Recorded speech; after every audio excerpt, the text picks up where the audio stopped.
தேங்காய், சோம்பு, பூண்டு, முந்திரி, மஞ்சத்தூள், ஒரு பச்சை மிளகாய் போட்டு பேஸ்ட்டாக அரைச்சிக்கலாம். சிம்பிள் காரக்குழம்பு. வாங்க எப்படி செய்யலான்னு பார்க்கலாம். முள்ளங்கி, தேங்காய் பாருங்கள், பச்சை மிளகாய், முந்திரிலாம் போட்டு அரைச்சி வச்சுருக்க பேஸ்ட்டாக, 2 தக்காளி, வெங்காயம், தக்காளி, பூண்டு, கருவேப்பிலை தாளிக்க. இந்த குழம்பு சிம்பிள் குழம்புனால பட்டை, கிராம்பு, சோம்பு, கடுகு, வீட்டு குழம்பு பொடி, கொஞ்சமாக மல்லித்தூள், காரத்துக்கு மிளகாத்தூள், இறக்குறப்ப கொத்தமல்லி. இப்போ வாங்க சிம்பிள் குழம்பு எப்படி செய்யலான்னு பார்க்கலாம். எண்ணெய் காஞ்சிச்சு. இப்போ நம்ம தாளிக்கிற பொருளை போடலாம்.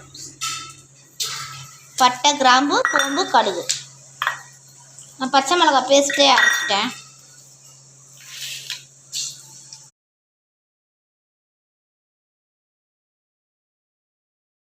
வெங்காயம் பொன்னூரமாக வணங்கிடுச்சு. இப்போ தக்காளி ஆட் பண்ணுவோம்.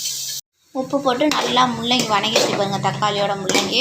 இப்போ மசாலா ஐட்டம் எடுத்து வச்சுக்க, மசாலா ஐட்டம் போடலாம். மசாலா போட்டேன். இப்போ அந்த காய் வேகிறதுக்கு நான் 1 கிளாஸ் தண்ணி ஆட் பண்ணுறேன். நல்லா காய் வேவிட்டு, காய் வெந்தக்கப்புறம் தேங்காய் அரைச்சி விட்டுருவோம். சிம்பிளான குழம்பு ரெடி ஆயிடுச்சு. குழந்தைங்களுக்கு ஸ்கூலுக்கு மண்டே எதுவுமே தெரியும், பிஸியாக இருப்பாங்க, என்ன சமைக்கிறதுனே தெரியாது. டக்குன்னு 10 நிமிஷத்தில் ரெடி பண்ணியாச்சு பொரிச்ச குழம்பு பாருங்க. இப்போ தேங்காய் அரைச்சி வச்சதை ஊற்றலாம். தேங்காய் அரைச்சி வச்சதை ஊற்றியாச்சு. முள்ளங்கி பொரிச்ச குழம்பு ரெடி. முள்ளங்கி பொரிச்ச குழம்பு ரெடி ஆயிடுச்சு. இந்த வீடியோ பிடிச்சிருந்தவங்க லைக் பண்ணுங்கள், ஷேர் பண்ணுங்கள், கமெண்ட் பண்ணுங்கள்.